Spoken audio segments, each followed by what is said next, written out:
Why don't you set it up? Because I don't really know what we're doing. Oh, okay. I haven't done this yet. This is exciting. Whew, this is exciting. This is exciting. Hi, everybody. I am Ryan Sheely, Captain Maddox of the Starship Tempest, as well as the sound designer.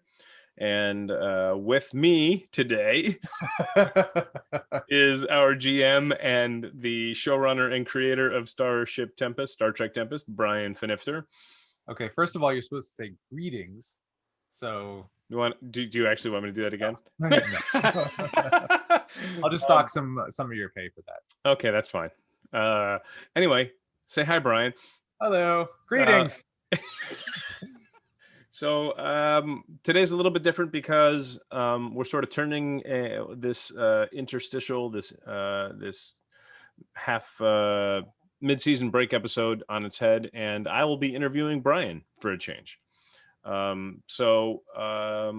We didn't really, the honest answer is we had a couple ideas for what we were going to do with these filler episodes, and life got in the way and we sort of dropped the ball. So we are on Tuesday night and getting it done. So but for a change of pace, I figured maybe I'd ask Brian a few questions about Tempest and the creation process and the moments as a GM that we as players don't actually get to sort of see. So this is kind of like behind the scenes with Brian Finifter, the GM.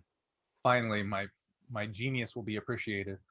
Well, we'll see. At any rate, so one thing that we have been talking about for just a minute or two right before we decided to do this episode. Like, oh, maybe this should be the episode. Yeah, Brian, why don't you explain one of your favorite success stories early on? Well, once yeah. you started doing your own homebrew episodes. Yeah. So what I was saying right before we started recording was that so Incident at Ivex, Mission 4 of Season 1, is the first completely original scenario of the show, and therefore my first one of those at all ever, of me writing a role-playing game scenario and then bringing it into the world and actually sitting down with real human beings and playing it. And so, that was kind of a little nerve-wracking for that being, to do that for the first time. But there was a moment in it in which I had the first moment of, oh my God, I tried to do something and it worked.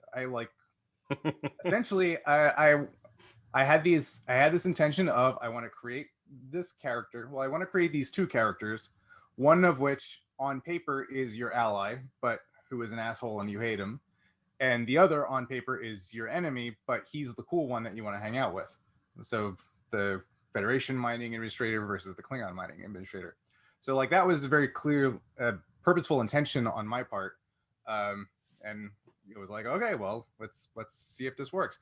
And I really didn't know if you guys would care at all, if that's the right way, if there would be any kind of real hook, because we were still really new to it at that point. And there hadn't really been a strong emotional reaction on your guys' part to any of the characters from the first three missions that were from the book that I because from the just to clarify, this IVEX was the first homebrew mission, correct? Correct. Yeah, that was the first one that was all you. That everything from the scenario to the characters to the conundrum was all Brian.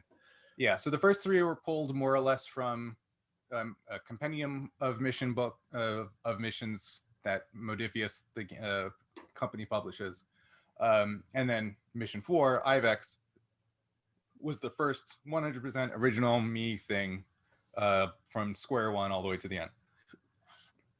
And in the first three, I mean, you guys definitely had points of view and opinions on the characters that you interacted with, and based on the choices you made and how the ways they reacted, etc. Um, but none of them were really like, oh, I love this guy or I hate this guy. It was okay. How does this guy affect the plot and what we need to do and move They forward? they were NPCs. They were Yeah, exactly that. Yeah. yeah. They were more or less plot devices, which and they served their function just fine. But that was that. And but in IVX, uh, there was for the first time like a real reaction on your guys' part, specifically from TJ, where he says, "I love Bach," like really surprised.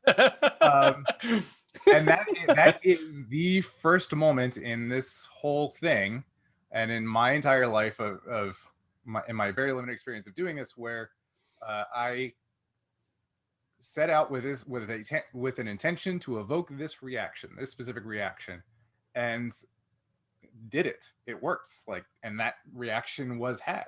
And it goes beyond that too, because I think you may have succeeded yourself into a corner, because I think we will, from now as players until the end of this campaign, be insisting that Bach shows up in Bob will definitely come back somehow. No, that's not good enough, Brian. Okay. we loved Bach so much that we wanted him like I want him a part of every episode. I want just Do you need to join the crew? Well, I wouldn't go that far. Do you have a spot on the Tempest for Klingon mining administrator? Well, yeah, it was a great character, because we it what the I don't usually compliment you, at least on purpose. It's true. But the thing that Always unnerving when you do, but go on. I go on. Go on. The thing that's interesting is, we've known each other for 20 plus years or whatever the hell it is now, and I think it is. No. 18. I think. 18. Okay, yeah, so not quite 20. 18. Regardless, we've known each other for the better part of 2 decades, and I didn't see through your intentions there. I didn't see through it wasn't obvious to me that you were trying to make that a goal of the episode. That like, oh, he's trying to make the Klingon our enemy, or our contentious ally, a good guy, and he's trying to make our Federation, our legal ally, a bad guy. It didn't occur to me in episode that was what your intention was, and I think that's a good thing, because it played naturally, and it was all the better for it. So kudos there. And what was his name? The administrator of IVEX, Lee Norris Lee. That's right, Chuck Norris and Bruce Lee. You're like, I just picked 2 names, and we're like, yeah, Chuck Norris. Like sometimes I pick names with a little bit of like, intention or thematic, whatever. That one was just 2 names out of a hat. That's an interesting comment on your personality right here, though, because the only times where it's not correct me if I'm wrong, where you don't put a lot of thought and energy into what this should be named, is if you're dealing with a person. Because everything else is very specific. That's not entirely true. I have joked before, and I'm sure I will again, that the only reason we're doing any of this is one giant excuse so that I can name a whole bunch of starships. Name starships. That is, if I could be paid to name Star Trek starships, that would be incredible. But so yes, I do put a lot of thought usually into the starship names, and I'm sure we'll talk about that more after more ships have come and gone. But sometimes, not always, put thought. For example, and this won't come out in this won't be released for a while because we just recorded this episode the other day. But the character of Eamon in the second mission of season 2 was a specific reference to an Egyptian deity that I felt like evoked what that character in that situation was doing, or at least how that character would see that situation, like how they would view themselves in that situation, even if the reality of it was a grotesque, distortion of that. So spoilers. Yeah. So yeah, not always, but I didn't I didn't make up a list of names ahead of time, giddy like a schoolgirl, like I did with the starship With the names. starships, sure. I have an entire list written down of like, I can't wait to use that one. I can't Not wait to only use does that he one. have the starship names, he has all the registry numbers and probably the commission star dates as well. I wouldn't put it past you. So that was your first. It, Go ahead. well, I did make a spreadsheet plotting out how the registry numbers would have advanced over time to make sure that the registry numbers in our show were consistent. Not that But anybody is ever going to see them because it's a goddamn podcast. but here's the thing, though. This is the wonderful thing about Star Trek is everybody can, pardon me, everybody can glean their own type of enjoyment out of Star Trek, and that's why I think it's different from Star Wars. That's why I think it's different from a lot of different entertainment medium, is because you love the I don't know if I want to call it the naval side of it, but you love the mechanics of the fleet, like Mhm. the Yeah. registries. You love starships. You you are a stickler for star dates, like the logistics side of Starfleet is something that really interests you. And to me, the starship designs and are extremely interesting to me, and I could care less, honestly. And this might mean I'm a bad person, but I could care less about the religious beliefs of the Bajorans in DS9. Like I try, and you know what? Let me throw in a slight caveat there is as I am rewatching DS9 now as a slightly older, possibly more mature adult, and I am recognizing the brilliance of the writing and the significance with which the writers were trying to weigh upon the paper there, and I appreciate it. I just don't glean the kind of enjoyment out of it that I do with a Wrath of Khan style, Yeah. ship duel. But that's the fun thing about Star Trek. You can pick anything. People who are religious, are looking for religious entertainment, for religious fiction, can find it. People who just want straight up goofy science fiction and like wacky science fiction can find it. People who want hardcore legitimate science fiction can find it. Those are a little bit harder to come by probably, but um, it that's one of the wonderful things about Star Trek, I think. Yeah, that's the great thing about Star Trek and shows like it, like Doctor Who. But I think Star Trek more uniquely or more clearly, where every episode can be an entirely different genre, right? Like Hmm. you can have Die Hard on a starship, and then the next one is a morality play about homosexual rights, and the Yeah. next one is a tense political thriller with a Romulan spy, and the next one is a comedy where they go on the holodeck and every character is every character in the holodeck program is Data for some reason.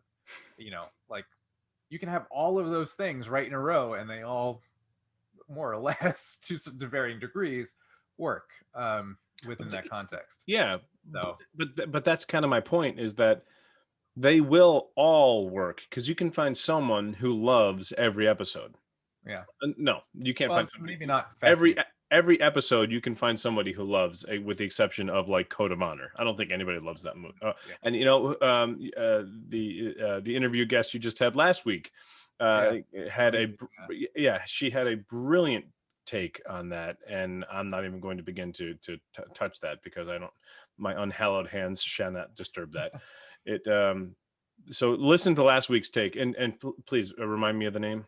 uh, Elisa uh, Pearl. Eliza Pearl. She was fantastic. Eliza, thank you for putting up with Brian for an hour and a half or whatever it was that it took, because that was a brilliant recording, and I loved every second of it. And your insight into that particular mission was exactly what my brain had always thought but had no way of articulating. So I appreciate that.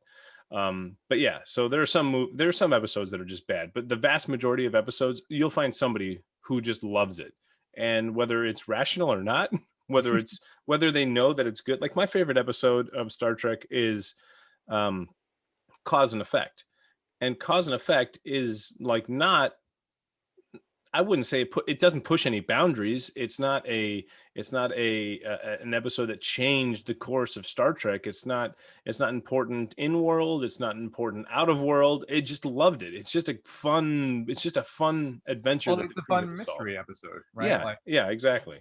and you guys have even said like you feel most drawn to scenarios that have a very clear mystery element to it. Like there's a mystery or puzzle to be solved, Hmm. and and again, that form can take anything. Like Sabotage on Station 7 was very intentionally like trying to do an Agatha Christie style mystery, but the just looking at the other ones, like Boats Against the Currents is more of a trying to do an archaeological mystery. Primum Non Nocere is trying to be. Well, we haven't gotten there yet. Yeah, no, yeah, these are coming down the road, so I won't say specifically, but more kind of almost but not quite Lovecraftian sense of mystery. Anyway, and then yeah, like so the first mission of I'm literally looking at my board with the outline. But the first mission of season 2 is a very political mystery, kind of in the vein of Undiscovered Country, and like all of those things can fit together. And I think that's what part of what appealed to me about doing this in the first place was this idea of like, well, I can play Star Trek with my friends and I get to name a whole bunch of starships. So, those are pluses. But I can also just do all of these crazy stories. I can do a Western. I can tell a Western story if I want to. I can tell, a Wrath of Khan style story if I want to, and on and on and on. So I think Star Trek is unique in that sense, in terms that it's so expansive as a franchise. It's such an open playing field. You can do whatever you want. Yeah. And there's so much material from it that you can go anywhere to any corner of the galaxy and find a story. I know we're kind of going off topic because this, I mean, I guess we're not, because we had no topic, but the an interview of me. I know, we'll get back to it 5 seconds into the recording. We'll get back to it, sir.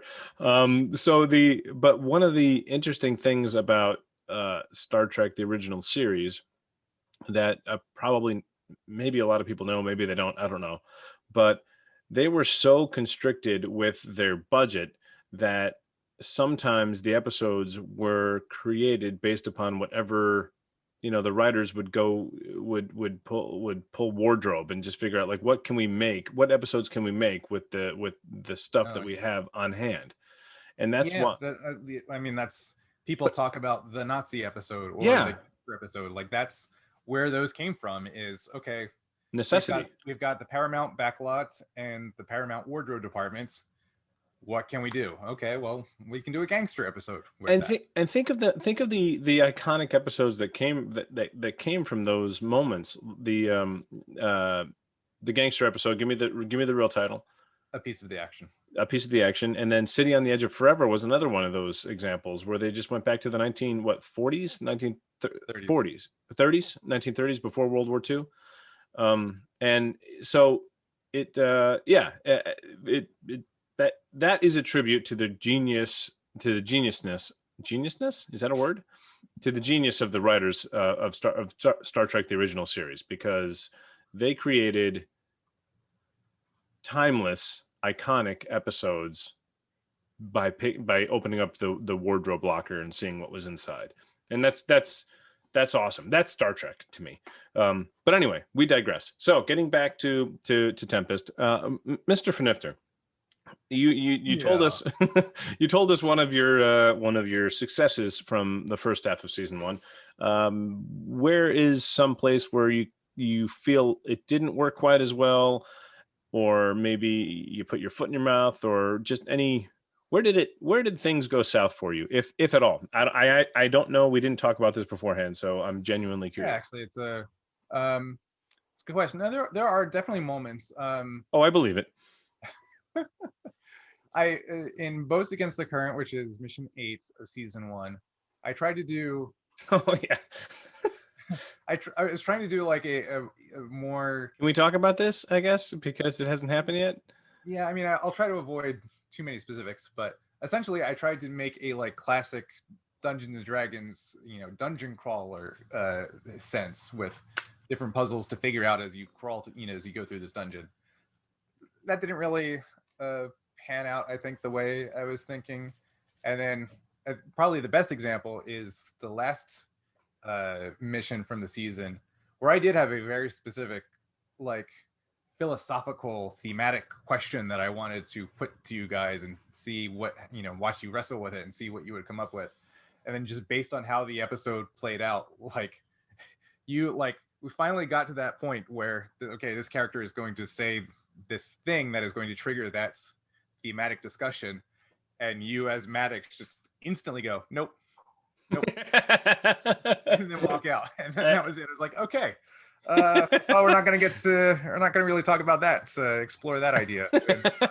So, fun fact, Maddox has no character depth whatsoever. No, it was perfectly in keeping with Maddox's character. That's a great example of how the RPG format can take you down roads that you don't expect, because there's a very specific reason why Maddox makes that decision, which is absolutely justified and rational within the scenario, the context of the scenario.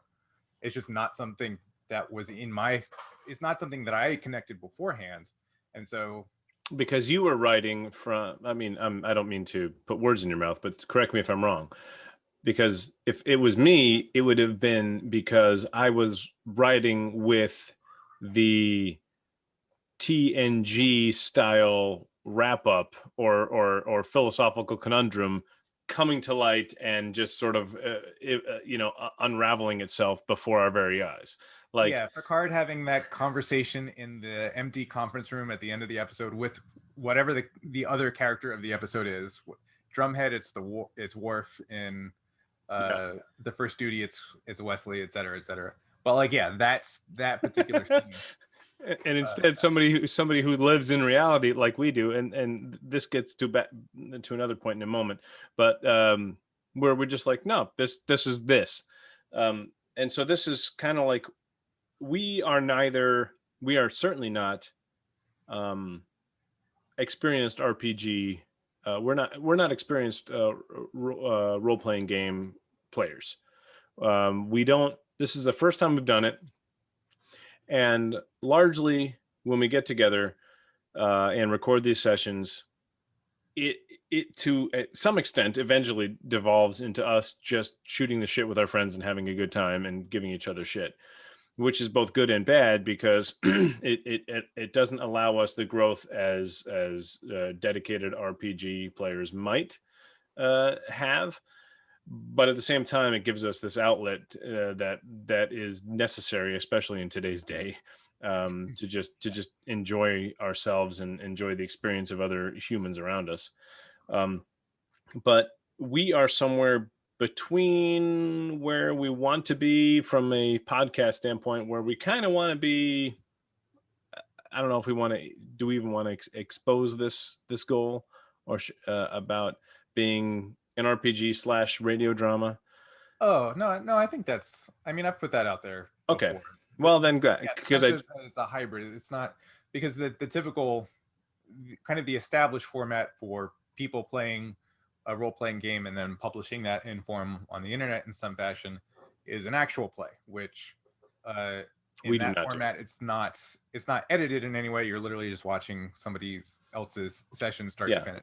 And we made something a little bit more than that. Yeah, we made the decision at the onset to do it differently for a couple of reasons. One, because we are not good actual play role players yet.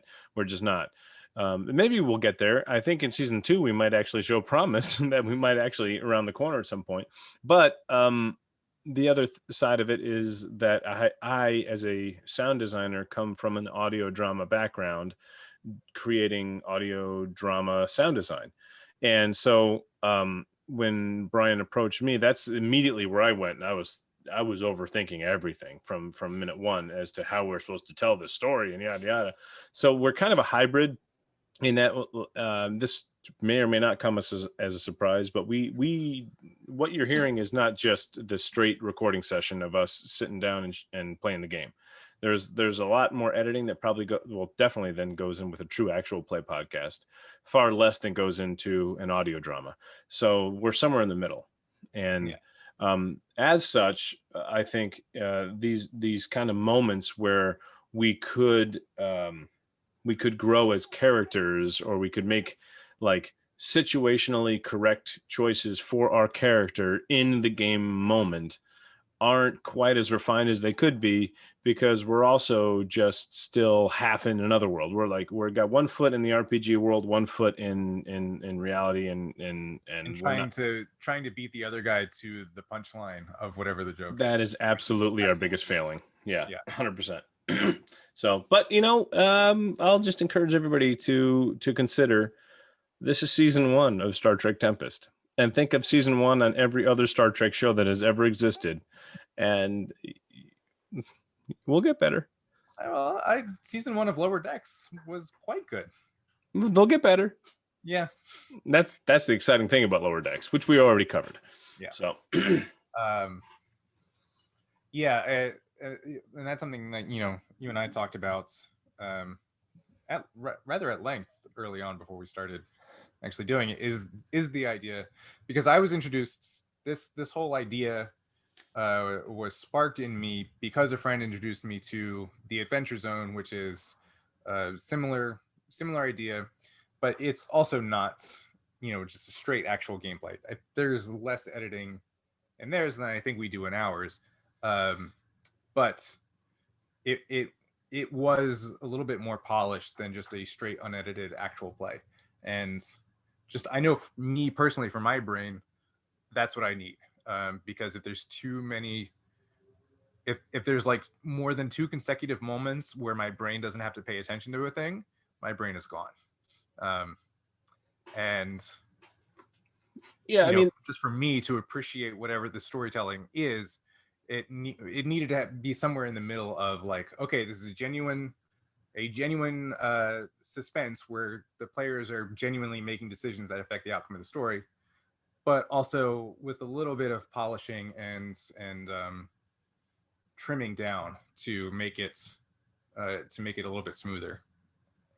Yeah, we're not, when we're editing on our side of things, we're not changing the content so much as just trying to cut out as many of those long pauses and momentum killers for listener as possible. And sometimes when we encounter audio troubles, it'll be we might try to shape things a little bit more than that. But all in all, when you are hearing us, it is everything that we recorded on game day in large part, and then everything else is just us trying to polish and finesse. But this was another tangent. So, what is, Brian, where are you? I'll do you one better. Who is Brian? Who is Brian? Why is Brian? So you are halfway through your first season. The listeners are halfway through your first season as in this campaign. And do you have any comments or thoughts as to just as to that, like where we are and where you want the show to go, that won't give away any kind of spoilers, but basically, like, what kind of plugs can you give moving forward for the rest of the show, or dare I say series? One thing that I'm really excited about is the points at which you guys will actually be affecting how Star Trek history, quote unquote, plays out, right? So like the idea, as we've talked about, is this is after Kirk but before Picard. So if you've watched all the TNG series, we are before that, and therefore history may play out differently based on how our campaign unfolds, right? And so now in the second half of the first season, we're gonna start getting there to those points, and then even more so in the second season, those kind of seeds will actually start to sprout in different ways. In fact, so let's see, we just recorded mission 2, 1, 2, after 2 more missions, we will get to the point where like, oh, this is a change. This is a different thing from, you know, based on something you guys did in season 1. That has ramifications. Like that'll be the first. Holy shit, that's a ramification. Like that's a big ripple. Um, I'm looking forward to that. That'll be fun. so yeah, I'm really excited about all of those. So obviously every mission is like an episode, so it's trying to be a self-contained story as much as possible, but also trying to do the Deep Space Nine thing where there is an overarching story that encompasses the whole series start to finish.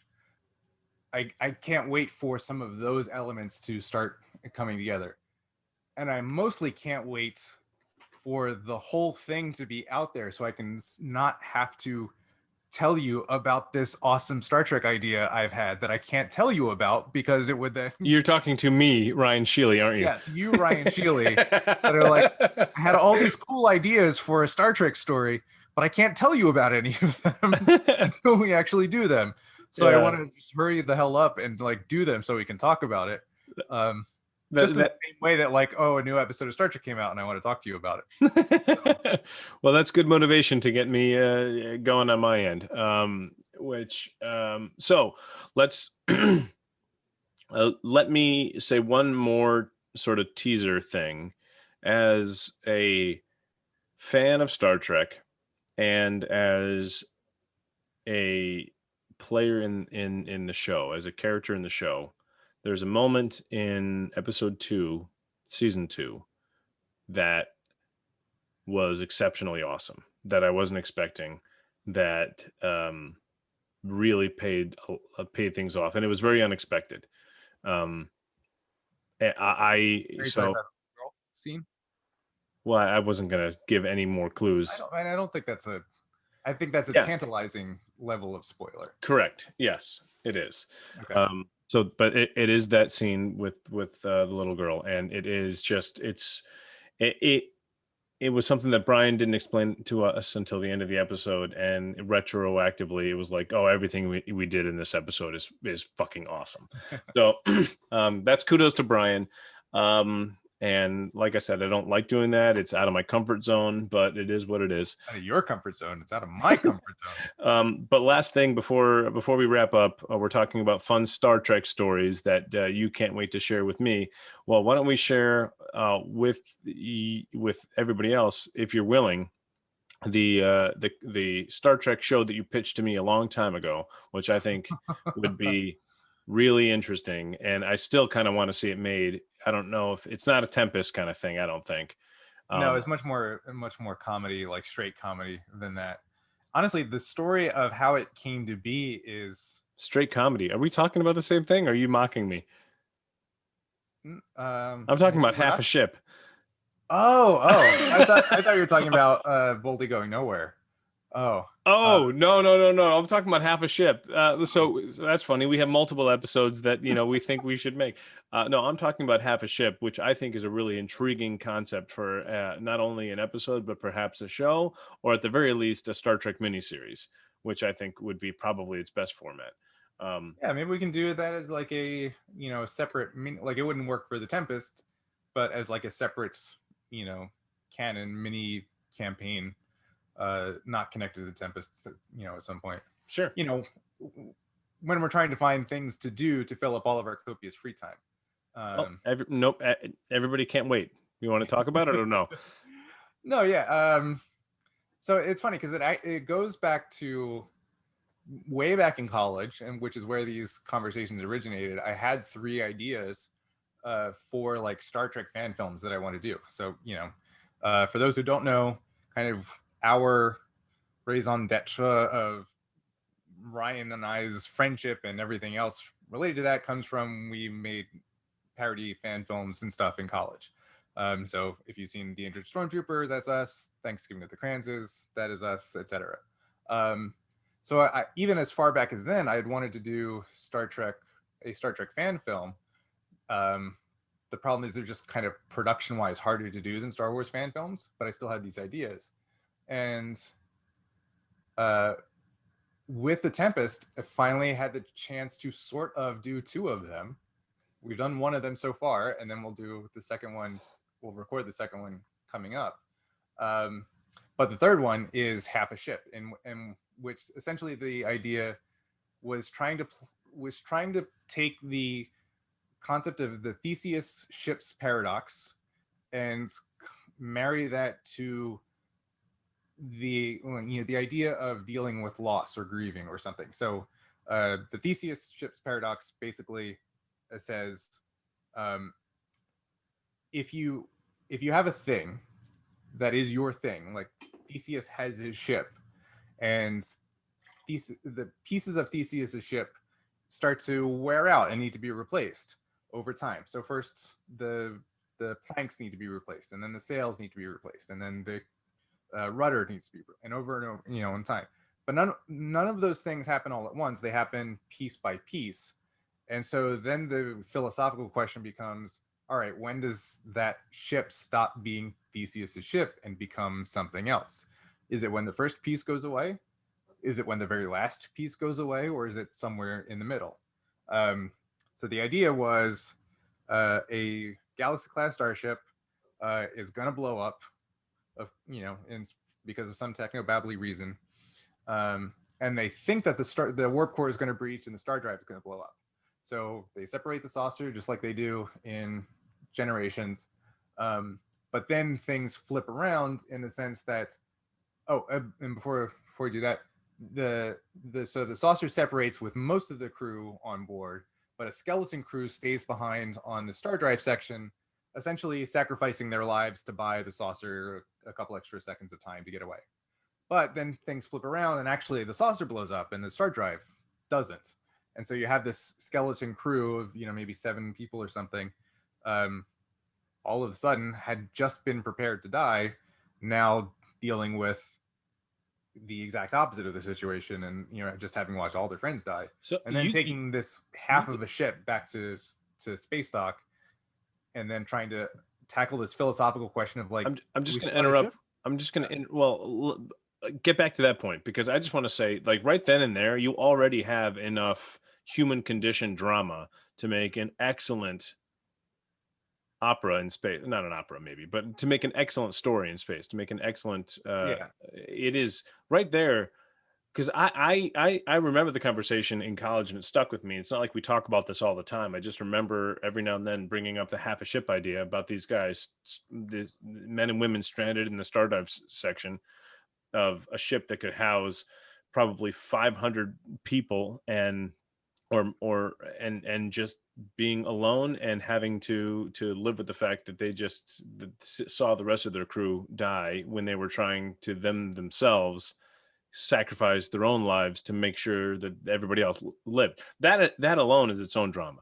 Like, it had nothing to do with Theseus. I forgot the Theseus part of it. So I just wanted to comment on that and say, like, that's just a really cool concept for a Star Trek drama. So continue though. Yeah. So well, that was like the original idea. I think I was literally playing with a toy Enterprise D, I think at TJ Champion's house, I want to say. Not that is an important detail for anybody anywhere. It's a really important detail for me, though. That's interesting. Yeah. Well, I'm pretty sure it was his model that I was playing with, because it was a model of the Enterprise D, but it actually did separate into 2 pieces, like it was a die-cast model or something. And only TJ Champion would have those.